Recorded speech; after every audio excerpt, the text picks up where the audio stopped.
Guys, എല്ലാവർക്കും സുഖമല്ലേ? എനിക്ക് 2-3 കമന്റ് വന്നിട്ടുണ്ടായിരുന്നു. പൂപ്പൽ വരാണ്ട് മാങ്ങ എങ്ങനെ ഉപ്പിലിട്ട് വെക്കാൻ പറ്റുമെന്ന് വെച്ചിട്ട് ഞാൻ 2-3 വീഡിയോ ചെയ്തിട്ടുണ്ട്. വലിയ സംഭവമൊന്നുമില്ല, ചെറിയ 2-3 കാര്യം ഒന്ന് ശ്രദ്ധിച്ചാൽ മതിട്ടാ. പൂപ്പൽ വരാണ്ട് നമുക്ക് ഉപ്പിലിട്ട് വെക്കാൻ പറ്റും. ഇന്ന് ഞാൻ ഇടുന്ന രീതിയിൽ ഉപ്പിലിടുകയാണെന്നുണ്ടെങ്കിൽ വർഷങ്ങളോളം സൂക്ഷിച്ച് വെക്കാനും പറ്റൂട്ടാ. 3 മാങ്ങ എടുത്തിട്ടുണ്ട്. ഇത് സാധാരണ വെള്ളത്തിൽ കഴുകി ക്ലീൻ ആക്കിയതാണ്. മാങ്ങ ഉപ്പിലിടുമ്പോൾ നമ്മൾ സാധാരണ വെള്ളത്തിൽ കഴുകിയതാണെങ്കിൽ പോലും ചൂടുവെള്ളത്തിൽ ഒന്നും കൂടി കഴുകി തുടച്ചതിന് ശേഷം വേണം മാങ്ങ ഉപ്പിലിട്ട് വെക്കാനായിട്ട്. വെള്ളം ചൂടാവാൻ വെച്ചിട്ടുണ്ട്. വെള്ളത്തിൽ ബബിൾസ് വരുന്ന സമയത്ത് നമുക്ക് ഫ്ലെയിം ഓഫ് ആക്കാട്ട. വെള്ളം തിളയ്ക്കേണ്ട ആവശ്യമൊന്നുമില്ല. നമ്മൾ എടുത്തേക്കണ മാങ്ങ ഇട്ട് കൊടുക്കാം. എല്ലായിടത്തേക്കും വെള്ളം ആവുന്ന രീതിയിൽ ഒന്ന് മിക്സ് ചെയ്ത് കൊടുക്കുക. എല്ലായിടത്തും വെള്ളമായി എന്നറിയുമ്പോൾ നമുക്ക് വെള്ളത്തിൽ നിന്ന് അപ്പം തന്നെ മാറ്റാം. വെള്ളത്തിൽ ഇട്ട് വെക്കേണ്ട ആവശ്യമൊന്നുമില്ല.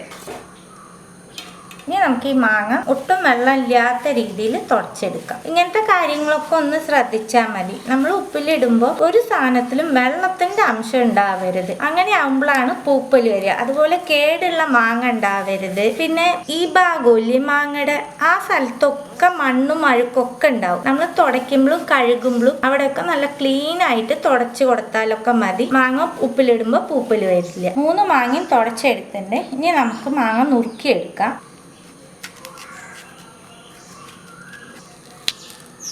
കുറച്ച് കനത്തിൽ തന്നെ നീളനെ നുറുക്കിയെടുക്കാം.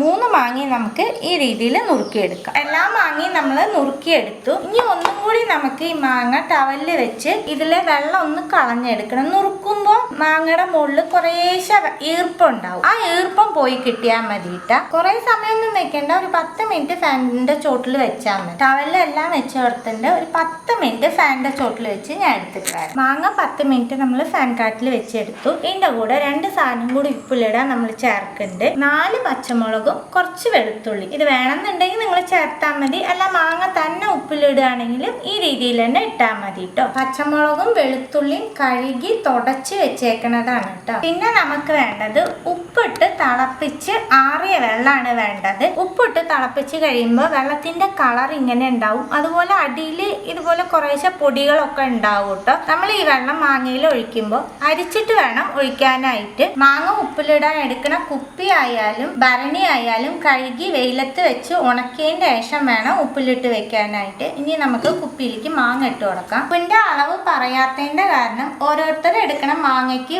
ഓരോ രീതിയിലായിരിക്കും പുളി. അപ്പൊ പുളിക്ക് അനുസരിച്ച് ഉപ്പ് എടുത്തോളൂ കേട്ടോ. നമ്മൾ ഇട്ടതിന്റെ ശേഷം ഒരാഴ്ച കഴിഞ്ഞ് മാങ്ങ എടുത്ത് കഴിക്കാൻ നേരത്ത് ഉപ്പ് കുറവ് തോന്നുകയാണെന്നുണ്ടെങ്കിൽ അപ്പൊ നമുക്ക് വേണമെന്നുണ്ടെങ്കിൽ കുറച്ച് കല്ലുപ്പ് ഇട്ട് കൊടുക്കാം. പച്ചമുളക് ഇട്ട് കൊടുക്കാം. പച്ചമുളക് ഒന്ന് കീറിയിട്ട് ഇട്ട. പച്ചമുളകും വെളുത്തുള്ളിയും ഒക്കെ എടുക്കുമ്പോൾ ഒന്ന് ശ്രദ്ധിച്ചോളൂ. ചീഞ്ഞതോ കേടൊക്കെ ഉണ്ടാവില്ലേ, അതൊക്കെ ഒഴിവാക്കിയിട്ട് എടുക്കണേ. വെളുത്തുള്ളി ഇടുന്നുണ്ട്. ഉപ്പിട്ട് തിളപ്പിച്ച് ആറിയ വെള്ളം അരിച്ചാണ് ഒഴിക്കാൻ പോണേ.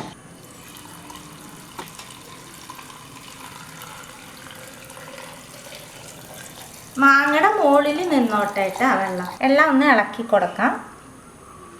വെള്ളമൊക്കെ ഒഴിച്ചതിന് ശേഷം കുറച്ച് ഉപ്പ് ഇതിൻ്റെ മുകളിൽ വെതറി കൊടുക്കണം. ഞാൻ കല്ലുപ്പാണ് ഇട്ടേക്കണേ. നിങ്ങൾ കല്ലുപ്പോ സോൾട്ടോ ഏത് വേണമെങ്കിൽ യൂസ് ചെയ്തോളൂ. ഇനി നമ്മൾ ഇതിൽ ഒഴിക്കാൻ പോണത് 1 ടീസ്പൂൺ വിനാഗിരി ഇട്ട് അതിൻ്റെ മുകളിൽ പാടെ ഒന്നും വരാണ്ടിരിക്കാൻ വേണ്ടിയിട്ടാണ്. 1 ടീസ്പൂണിൽ കൂടരുത്. ഇത്ര മതി. ഇനി ഇളക്കി ഒന്നും വേണ്ട. ഇങ്ങനെ അടച്ചെടുത്ത് വയ്ക്കാം. ഒരാഴ്ച കഴിയുമ്പോൾ തന്നെ നമുക്ക് ഈ മാങ്ങ കഴിക്കാൻ തുടങ്ങാൻ പറ്റും.